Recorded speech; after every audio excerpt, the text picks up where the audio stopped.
But have you guys heard the term Advent? Advent? Oh, Advent. Advent, yeah. Actually, I shouldn't ask something I don't really know, but basically it has the idea of like, Lent, right? Lent is a season of leading up to Easter. Like Yeah. Easter. But Advent season is the season leading up to Christmas. And it's just similar thinking about the coming of Jesus, right? It has this feeling of like hope. I'm anticipating Jesus coming, right? His coming when he was born, right? We're looking forward to that. But also for us, because we're after Jesus was born, we're looking forward to the time when Jesus like fixes everything, right? When he comes back and he like heals the world, right? When he destroys all evil and fixes everything that we broke, So Advent is that time for like hope. Does that make sense?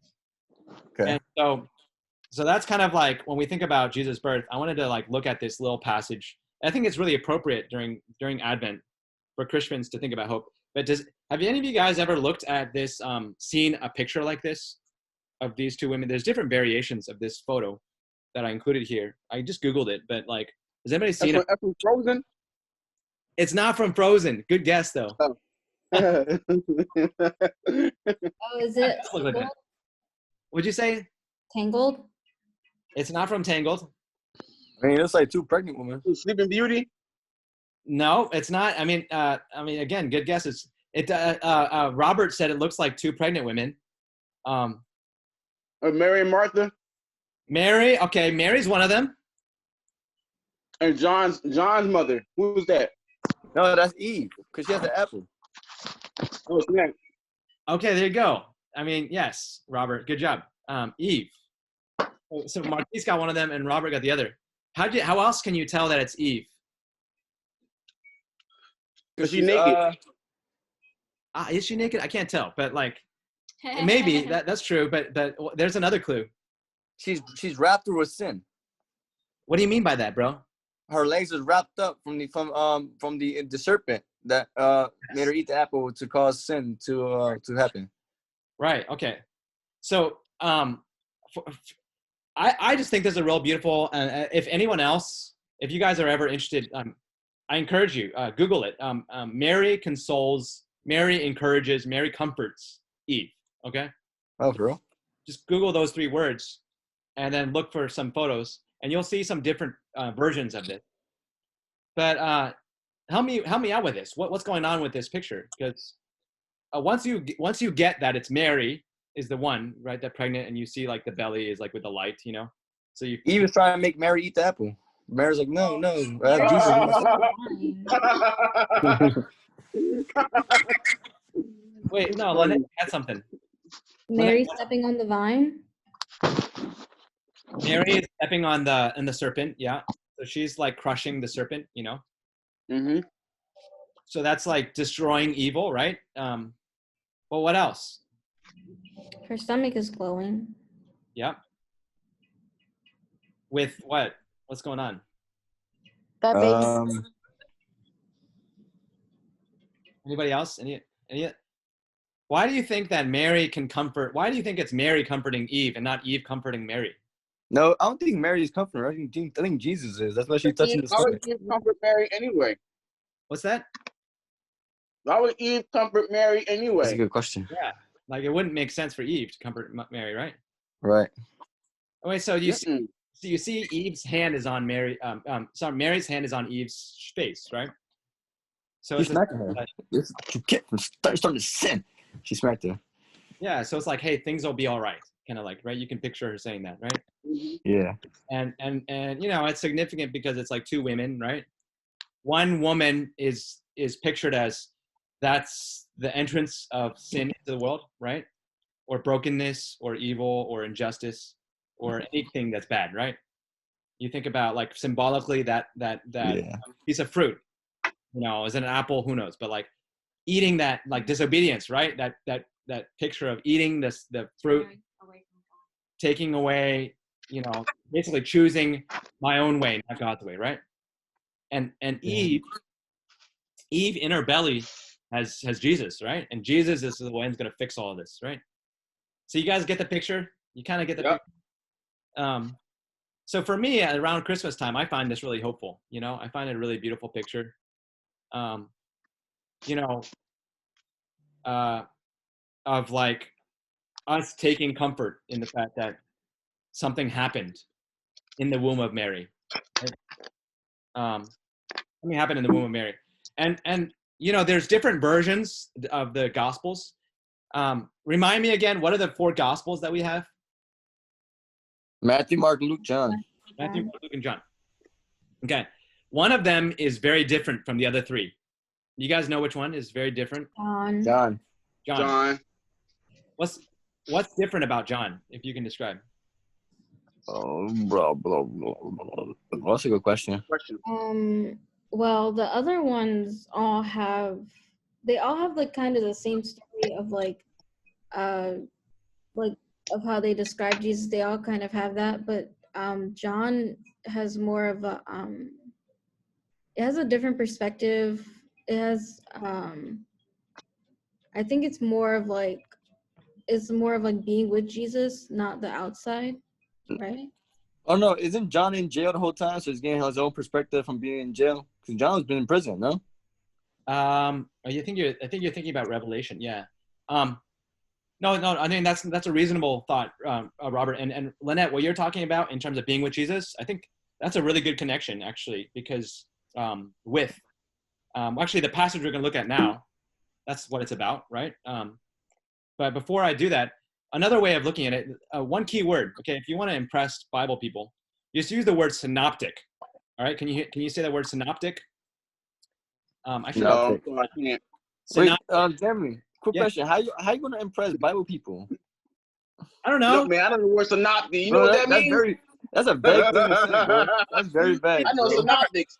Robert, I know you're in that one Bible study on Zoom or whatever, right? Synoptics Bro, of that's so John. vague, bro. You act like everybody knows the Bible. So the synoptic gospel says Matthew, Mark, and Luke, okay? And those tell like what you guys were kind of getting at. They tell a story more like in order, Yeah. They kind of have a similar way of telling the story. I mean, they're all still different from each other, but John is different. He's not really concerned about telling the story from like, here's what happened and here's what happened. He's telling us the picture like a heavenly perspective, almost like it, right? Yeah. Almost like from, let me tell you these moments from a heavenly perspective, okay? And so what's interesting is that Mark doesn't even tell you about how Jesus came into the world, okay? Mark just jumps right in. Mark's like, all right, man, Jesus gets into action and he starts doing all this stuff, right? Yeah, that's like a movie. Matthew and Luke, they have all this stuff about Jesus' birth and that kind of stuff, right? But John, that's the one I want to look at today, because John also talks about Jesus' birth, or Jesus, the incarnate. That's the word, the incarnation, right? God becoming flesh. But John talks about it very differently, and it's a really beautiful way. But I want to let you guys tell me what you see in this passage, all right? And I'm going to look at this passage together, and you guys like, because it's all these like images and like reflections, and I'll share a little bit about what I learned about it too. But I want to hear just the kind of things you see and hear from this passage, all right? And by the way, no wrong answers, okay? It's all just about what you guys reflect on, okay? Maybe if I can ask Amy, will read one page of the text, and then you guys will listen, and then see what you notice, see what you hear, and then we'll like talk about it together, okay? John 1:1 through 8. In the beginning was the Word. The Word was close beside God, and the Word was God. In the beginning, he was close beside God. All things came into existence through him. Not one thing that exists came into existence without him. Life was in him, and this life was the light of the human race. The light shines in the darkness, and the darkness did not overcome it. There was a man called John who was sent from God. He came as evidence to give evidence about the light, so that everyone might believe through him. He was not himself the light, but he came to give evidence about the light. All right, so anybody notice anything or find anything interesting or like confused by anything? Like, what are your reactions when you see that? Uh, the way it started is like you said, it's different. So basically, they're starting like comparing him to being like the beginning, and he's like he was stated from the very beginning, and he's in the flesh now. I guess I don't know. Yeah, right. No, keep going. Like, yeah. I mean, anybody else want to add to that? Like, that's good. Yeah.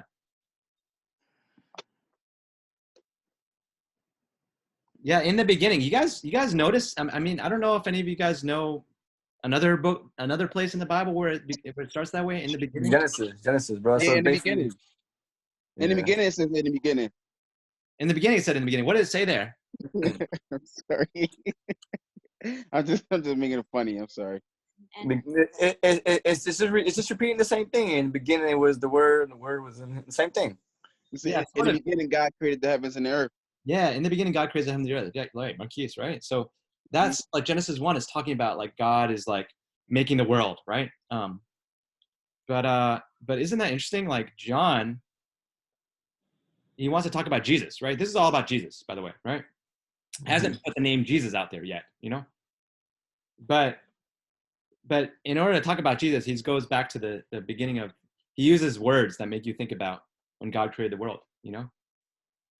Right? And how did God create the world? Do you remember how he did it in Genesis? He said, "Let there be light." He said he just spoke, right? Yeah, he spoke. God uses words. So when he speaks words like, "Hey, light, I want you to come into existence. Let there be Wait, light." Jeremy, quick question. Yeah. So when it says right here, when it says he was close beside God, so basically in the beginning of Genesis, Jesus was already next to God, but you know, and basically wasn't. So basically, I'm just saying, it came to a point when God's like, "Yo, I need you, man. You need to go now." Like he throws Jesus into Mary's belly like a dodgeball. It hits Mary like, and then she got pregnant the next day. And then yeah, I don't know. It's just I see that imagery. So basically, you know, it got so bad that we needed that savior so bad, and then God was like, "Since you're beside me, I need you." You know, I guess. Yeah. Yeah. I like the picture you're thinking about, like in the heavens, like what might be going on there, you know? Yeah. Um, close beside is one translation. Has anyone else know what other translations say? Like the beginning was the word And the was word was with God, with God. and the Yeah. word was God.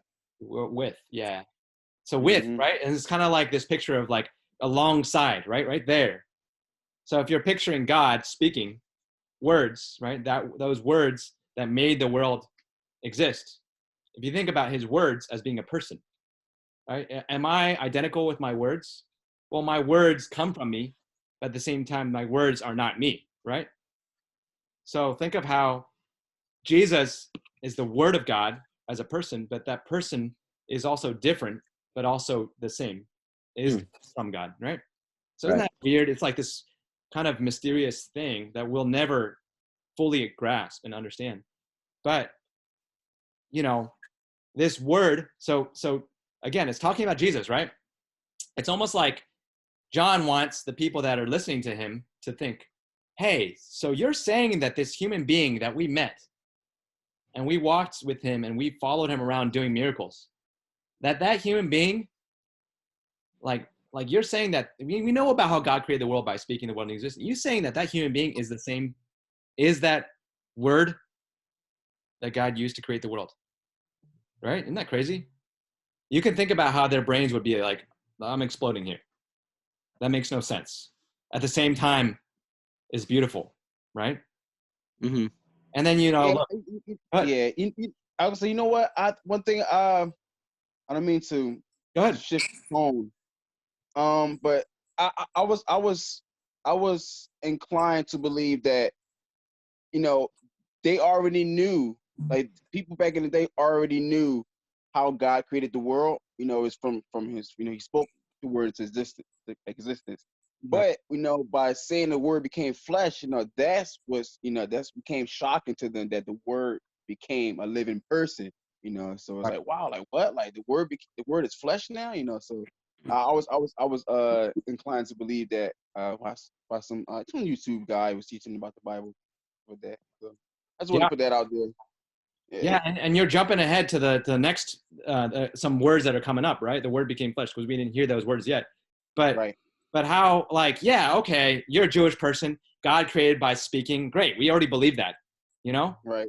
And all Right. things came into existence through the word. Okay, sure. Not one thing that exists came into existence with him. Now this is starting to get a little interesting. Life was in him, right? Well, you're saying that the word is a him, is a person? That's a little weird, you know? Yeah. But you know what? I can buy it, because sometimes the Bible like uses words and it makes it personified. You know, you guys have heard of personification, you know? Like Yeah. in the book of Proverbs, it talks about wisdom. And it says wisdom is like calling out to you. So it's almost like personifying wisdom as a woman, you know? So maybe as the people that are hearing John write this gospel, they're like, okay, so you're talking about God's word that created the world as if they're a person, and as if that person has life in them. Okay, sure, right? And this life was the light of the human race. What do we make of that? Right? Hmm. That's like, what do you think they're thinking, right? Because Robert, you said that in beginning, God said, let there be light, right? Yeah. So maybe they're thinking, okay, he's talking about creation. When God first created, he created the light, you know, and maybe his word made light come into existence, but he's saying the light of the human race, right? What does that mean to have? Well, maybe that has something to do with, like, you know, light. When we have light, it opens our minds, you know, it opens our hearts, you know, this picture of like being opened up, you know? So, like, basically a second chance to redemption, like to redeem us from like sin. So basically, you know, like in the beginning, well, before Jesus, we had to do sacrifices. Now is a second chance to actually to have like that forgiven. Like, I don't know how to put, I don't know how to put it in perspective. Like more like now, you know, we have someone who can you know get us out of sin for forgiveness. We don't have to do certain things to have forgiveness. We, you know, I don't know if that makes sense. I guess I got off Yeah, no, task. you're getting it, right? You're talking about it, right? The light shines in the darkness. Darkness didn't overcome it, right? Right. And so there's something about John is talking about all this stuff. I mean, it's like the word God, when God creates the world, it's like light shining into the darkness, and like, and then suddenly it's like talking about a person. There was a man called John who was sent from God, right? John was Jesus' cousin. We find that out in other gospels. John came John as, the Baptist. yeah, John the Baptist, right? Mm-hmm. And he came as evidence, or in other words, witness, right? He wants to point, he wants to prove, he wants to be the one that's there, making sure you know about this light, right? He gave evidence about the light so that everyone might believe through him. He was not himself the light, but he came to give evidence about the light. Okay? So it's kind of fuzzy right now. You got these images of light, life, God speaking creation. There's words. This word is with God, but it's not identical to God. And it's this personification, right? Mm-hmm. So it's not the same as the gospel accounts where Matthew and Luke, where it's just kind of telling you, you know, the manger and all of these things and the angels. It's very different, right? It's very abstract. You know what I'm saying? Yeah. But let's keep going. Okay, let's see what we learn more, right? Yeah, one of you guys, you want to read this? I can read it. Good. It says, "The true light which gives light to every human being was coming into the world. He was in the world, and the world was made through him, and the world did not know him. He came to what was his own, and his own people did not accept him. But to anyone who did accept him, he gave the right to become God's children. Yes, to anyone who believed in his name, they were not born from blood or from fleshy desire or from the intention of a man, but from God, and the word became flesh and lived among us. We gaze upon his glory like that of the Father's only Son, full of grace and truth." All right, so what you see there? Blasphemy. No, I see what I see is like he's just like a person, like, I don't know, like Jesus himself. What the heck? I mean, that's just basically what it is, man. He's walking around, and anyone who believed that he came from God, they were saved. Yeah, obviously they were reborn. Okay, but does anyone find that part really kind of curious? They were not born from. What does it mean to be born not from blood, or from fleshly desire, or from the intention of a man?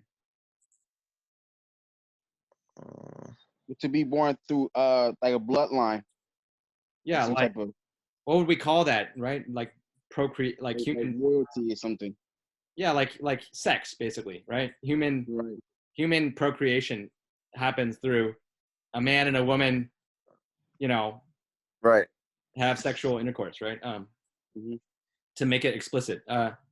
You know, those are three ways of saying it. Your bloodline, right? Like what Marquise was saying. Fleshly desire is like, you know, when you're feeling like sexual desire, you have sex and then a baby comes out, right? Or from the intention of a human being, right? So three ways of saying the same thing. Not born in the normal way, but from God. What is that talking about? Or who's that talking about? What do you mean? What do you mean? What it's talking about? Like when did that happen? When someone was born that wasn't born that way? You know, we're thinking about right? We're thinking about. That's when God was speaking to Peter. Was it Peter? No. Was it Peter? I forgot. Say that one more time, because I'm sorry. My phone started glitching out. Being born not from normal human means, like someone that's born that way, Right. like, you know, not using the normal sexual means to be born. I mean, Christmas time, Right. this is John's way of talking about the incarnation. What does that make you think of, right? Born from God. You guys know what I'm saying? I mean, hint, right? Go to the next one, right? The word became flesh. What's that mean? Right? This is what Robert was talking Jesus. about, right? Jesus. Okay. Yeah. I don't know, obvious, but like Jesus, how was he born? Right? That's super obvious, but like Jesus was born not through human sexual He wasn't born through. Right. Okay. And now so now you get what I'm trying to say. It's really beautiful, right? There's this John is saying something really beautiful. He's saying the virgin birth is a miracle that happened with Jesus, right? But not only with Jesus. Mm-hmm. The virgin But birth with us too. with us too. Whoa, tell me what you mean by that, Marquise. With us too. I mean, the scripture says it right there. Give us some words to explain what that means, you know? That we are we're born again to God's family. Like we are adopted, but at the same time, you know, the Holy Spirit allows us to be born again. You know, to have a just to be born again without any type of intercourse, but from God, born from God. You know, born again from God. You know, rather than any other type of birth. Should I say? So yeah, okay, I love that. So like, I wish I included that. There's another passage. I would say 2 Corinthians. It says, God shined His light into our hearts. Right now, light, that was the first thing God created. Right, God spoke, and there was creation. Right, and then Corinthians, Paul talks about it's a new creation. So there was the old creation when God first created the world, but when you are born from above, it's like the virgin birth of Jesus. That miracle that happened once ever, right, is now happening again in your life. That's what John is saying, right?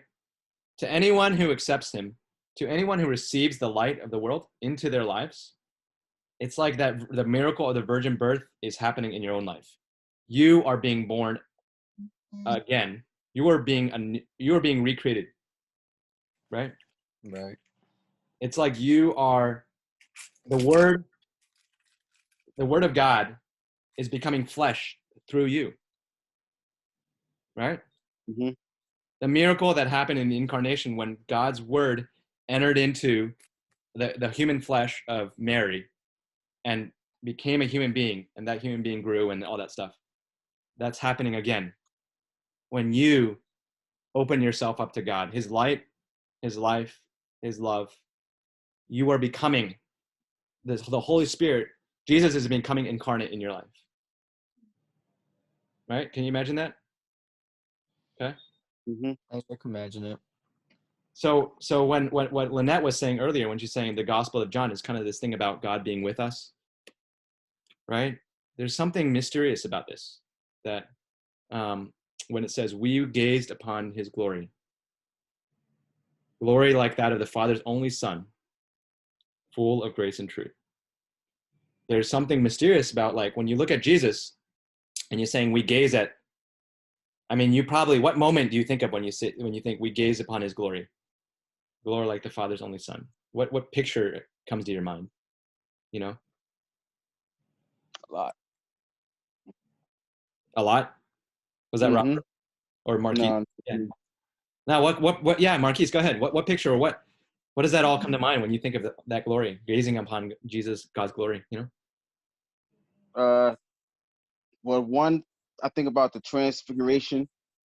Yep. But also I think about the life that he lived. You know, this is just the life that he lived and how he just, you know, treated people. You know, that was the glory of God. You know. Let's ask the ladies. How about Irene? Irene. All right. Irene. She's there. Yeah. Yeah. How about or Annette? How about when you guys answer the question real quick? You know, I want Irene to answer. I haven't heard her speak at all. Irene, go ahead, Jay. What was the question real quick?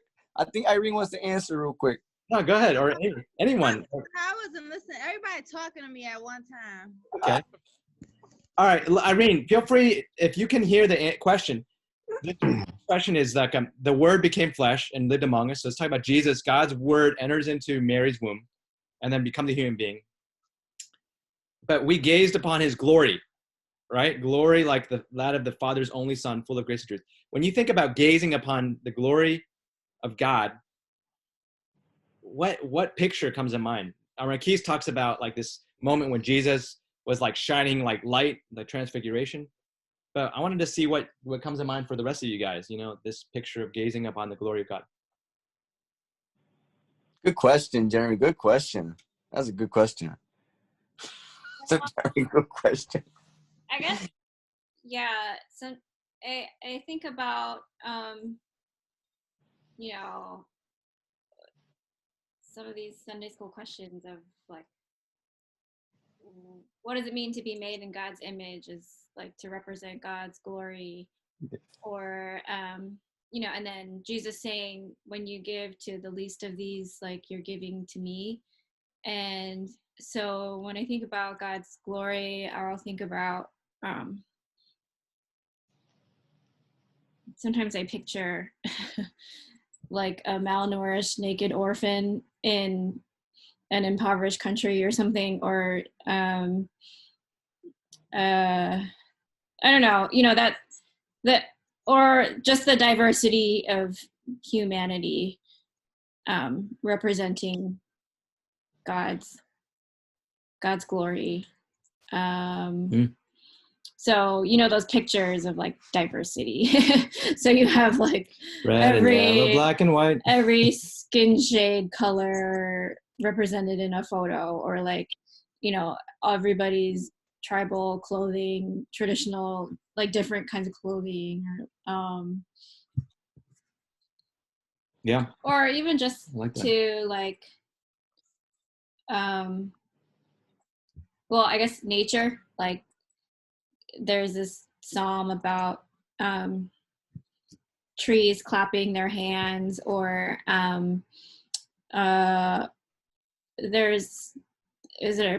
where does it say like the rocks will cry out?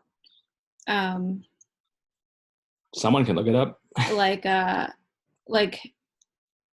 don't you know, if people are not worshiping God, like rocks would cry out. So I'm just thinking about nature. Like if you've ever been to like the woods or like forest, when you see like really, really, really big trees.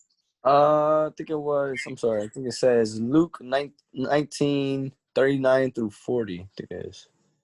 There you go. Jesus answered, "I tell you, if these were silent, the very stones would cry out." There you go. Thanks, Father. Thank you. There you go. So like we were designed to worship God, but like even if we don't, like the nature of God's creation still Mm-hmm. worships God and reflects God's glory. So I like love it. you know, like oceans, like when you can't see the other side of the water, it's like so big. Or like skies when you see like how far it goes. Or like if you're out in the country and you see the stars, like so many. Speaking of stars, you guys know that there's 2 planets. What is it? Jupiter and Saturn and Jupiter. Jupiter and Saturn. What happened? they're what? They're, They're getting close to each other. Oh, that was today. yeah. It's like a once in a life. Oh my God, missed it, dog. No, it's cloudy anyway, so it doesn't matter. They're going to crash. We can just look up photos, right, on Google. I wanted to have superpowers today, but you know. Yeah, if we're gonna ever in our lifetime have any like event that causes superpowers, maybe this would be it. Yeah. Maybe the new Marvel is gonna happen. Mhm. I love everybody's answers. I love everybody's answers about what they think of when they see, because John says gaze upon. You know, what do you think, Robert? Yeah. No, I was gonna ask Lynette or Irene the question. Yeah. Question. What's your question? I mean, what's your answer? Yeah, I don't know. I want to hear you guys answer too. I mean, not wrong against you guys. I just want to, I want to hear you guys. I want to hear you guys, your guys' thoughts as well. You know. When you gaze on Jesus, on the glory of God, what picture comes to your mind? That's what I thought the question was. What do I think? What is the picture? What image comes up when I think about gazing upon the glory of God? Just overwhelming, blinding light.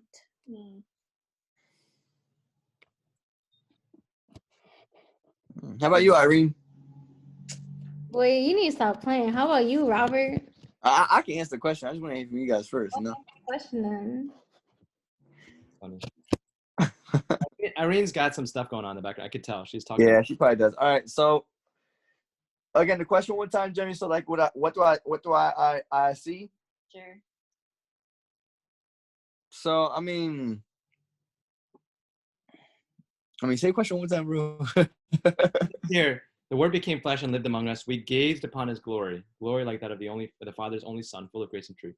What picture comes to mind when you say gazing upon His glory? Like you're fixated on this one picture of God's glory. What is it?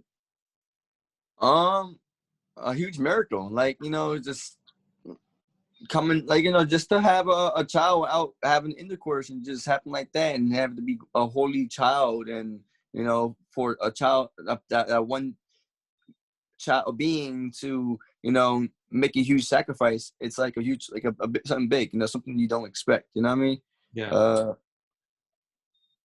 So it's just something. It's like a miracle, a huge. I think I see it as a miracle, you know. Yeah. Because it can't just happen like that. And, you know, it just doesn't. You don't normally see it. It's just a once in a lifetime event, like something like that would happen, you know. Yeah. And Yeah. It's worth when you go through the scriptures, noticing when you see that word glory again. Yeah. I'll point that out, okay? Because especially all the way in the Old Testament, all the way the whole story, whenever you see the word glory, notice that. Okay? And then you think about all that's the backdrop, and now you're thinking about what the glory of God seen through what? This little baby? You know? Yeah. And now what? Through this human being, this man that's like saying these interesting words, these interesting teachings, and he's healing people, casting out demons. And then ultimately, I'm going to look at this in the next slide. Through this man crucified on a cross, that's the glory of God, right? Because if you go back and think about what the Israelites might have thought about what the glory of God looked like, you guys know about this moment on Mount Sinai? You guys know that mountain moment? Mm-hmm. They just got out. They just left the wilderness. They just got out of of Egypt, right? And they're brought up to this mountain, and they're like looking up at the mountain, and it's fire and smoke from the top of the mountain, and they're just waiting for Moses sitting there up there for ages. Like, man, and they're scared. They're gazing up on that mountain and thinking God's glory is on this mountain, right? I'd be scared too. And think about this, right? So we're going to read this rest of John 1, this prologue, and think about how that is another picture of God's glory that they've had in the past. All right. Let me read this last, or does anyone else want to read this last bit? These verses? Maybe Irene, since you're looking at the screen. Go ahead, Irene, read it. Okay. I'm reading the last one. Yeah. Yeah, just 15 to 18 here. Oh. John gave evidence about him, loud and clear. This is the one, he said, that I was speaking about when I told you. The one who comes after me ranks ahead of me, because he was before me.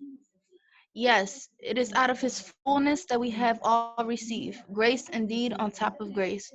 The law, you see, was given through Moses. Grace and truth came through Jesus, the Messiah. Nobody has ever seen God, the only begotten God, who is intimately close to the Father. He has brought him to light.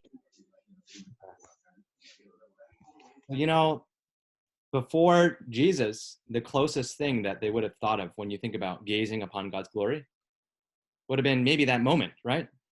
Maybe they would have thought about, like, you guys heard of the Red Sea, right? When like Israel, escapes from Egypt and like they part the sea, and that's a pretty glorious thing, and they go through on dry land and then it closes on the Egyptians. Maybe they would have thought of that, but maybe the pinnacle would be they right after that, they're out in the wilderness and there's this Mount Sinai and God's glory on top of the, God chose to picture himself through his smoke and fire and all these things, right? He's like, has his glory descends on that mountain and he meets Moses there, right? And maybe that's how they would have pictured, like, you guys had all different ways of picturing God's glory. I like what Lynette said, the light, blinding light. But maybe they would have pictured just like that mountaintop and the feelings they had when they felt like kind of in awe of God, right? In some ways they were afraid and trembling. And you know what? Moses got to encounter God, but in some ways he didn't fully, right? Because he never got to see God face to face, right? If you remember the story back there, it said Moses wanted to see God's face, but God says, no, you can't see my face. You can't see my face and live. But turned his back on him. Yes, right. Marquise, you want to explain that story a little bit? What happened? No, I don't want to explain. No, I mean, okay, that's cool, but it's just some of the parts that I remember is just that stuck out to me. Yeah, exactly. Exactly what you said. He turned his back. So it's like, does God have a back? Not really, right? But it was this weird story where God is like, I'm going to pass by and you're going to be in this little rock next to the mountain. But when I pass by, and I'm going to have my hands covering over you, and then I'm going to leave my hand off. And then when I pass by, you can see my back, right? It's this weird story, right? It's like, does God have a back? No, right? But what's the picture supposed to show? Even Moses doesn't get to see. Moses is the closest person to God at that point in history. And even he can't see God, right? Nobody's seen God. If you want to see God's glory, what does it look like? In some way, you could be like, is it a mountaintop with all this fire and smoke? But even then, is that even really God's glory, right?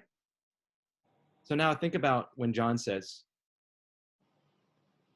the glory of God, the only begotten God who is intimately close to the Father, right? Moses got pretty close when he was up on the mountain. But you know what? Jesus is the word that he's as close as a word is to a person's mouth, right? God speaks his word. That's as close as you can get, right? Jesus shows us who God is. Jesus is the glory of God. This person that you are meeting, right? And then now you can imagine, right, the people that met Jesus and they don't want to believe that Jesus is divine, how blasphemous that would sound. You would be like, what the heck are you talking about? We can't see God. We already know we can't see God. You're saying when I look at this Jesus and watch him doing miracles, I'm seeing God? No, you're crazy. Mm. When John said, look at this person that is going around doing miracles. He's my cousin. Yes, he's my cousin. Yes, he's younger than me. Right? You funny. Yes, he's my cousin. Yes, he's younger. Yeah, Yes, that's I my watched him cousin grow. right there. He watched this grow up. But this person, Jesus, is the perfect revelation of God. He is the glory of God in person. Mm-hmm. Right? And that is how this is the way John described the birth of Jesus. He didn't use the story about Mary and Joseph went, they had a dream and they had to go to Egypt and they had to escape Pharaoh and all those things. He decided not to tell all that stuff. Matthew and Luke did a good enough job telling that stuff. What John wants to say is, I want to point out how beautiful it is that this Jesus is the one who reveals the glory of God. You want to know what it is that the person who created the world is this Jesus, right? You want to know the light that God speaks into the darkness? That's Jesus. Mm-hmm. Right? Isn't that so? It's a really beautiful. And I want to just do one last passage here, okay? And this is, most people think. Well, not most people. Some people think. I agree with those who people think that. And Robert, you referred to this before. The writer of Revelation, I think, is the same writer as the Gospel of John. Okay, so, I think so. Maybe other people disagree with me. I'm cool with that. But John, in this vision of, there's a scroll, right? And you think of this scroll as like it's telling about history and the meaning of history, right? And you open this scroll, we don't have scrolls these days, but like say a book, okay? And if you were to open this book, and this is going to tell me about the meaning of world history, okay? And nobody can open the scroll. Nobody can open it up. And suddenly they're like, I need to find someone that can tell me the meaning of history. And this is what this little passage is about in Revelation. And it points to the Lamb of God, right? Which is Jesus, who was slain. So how do you understand the meaning of history? You have to look at Jesus. So let's read this passage. And to me, this is one of the most beautiful passages in the Bible. And this passage makes me weep. But Lynette, if you're down, you want to read this for us, for John's vision. I know. Yeah. Good. Yep. I was eating. You eating? Yes. But you can still read the verse. I am gonna read it though. Okay. In the beginning, the slain lamb. Then I saw the right hand of him who sat on the throne, a scroll with writing on both sides and sealed with 7 seals. And I saw a mighty angel proclaiming in a loud voice, "Who is worthy to break the seals and open the scroll?" But no one in heaven or on earth or under the earth could open the scroll or even look inside it. I wept and wept because no one was found who was worthy to open the scroll or look inside. Then one of the elders said to me, "Do not weep. See, the Lion of the tribe of Judah, the Root of David, has triumphed. He is able to open the scroll and its 7 seals." Then I saw a lamb, looking as if it had been slain, standing at the center of the throne. Worthy is the Lamb who was slain to receive power and wealth and wisdom and strength and honor and glory and praise. Revelations 5:1-6 and 18. Okay. So John, when he thinks about the birth of Jesus, he thinks about not just, the glory of God is this whole, it's just this person was born, but he's also picturing the cross, right? And another place in Revelation, it says the Lamb was slain from the foundation of the world. Jesus, we know when Jesus died, it was like around 30 something AD, right? About 2,000 years ago now, 1,990 years ago, right? Something like that, right? But John says, actually, he was slain from the foundation of the world before anything happened, right? And And that picture gives you this picture of what John is trying to say when he says that. Hold on, let me see if I can stop my sharing. That's what he's saying when he's saying the word. You know who created the world? It's this person, this little baby who entered into this world and did miracles and was crucified and rose again. That's who creates the world. That's who gives light to every human being in this world, right? If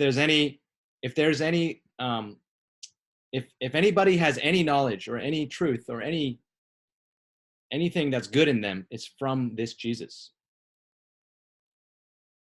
Okay? That's what I want to tell you, right? That's what John says. That's what I want to tell you about this Jesus who was born in a manger. Okay? So that, for me, that's really beautiful. And you can meditate on those words. Every one of those words in the Gospel in John 1:1-18 is full of meaning, you know?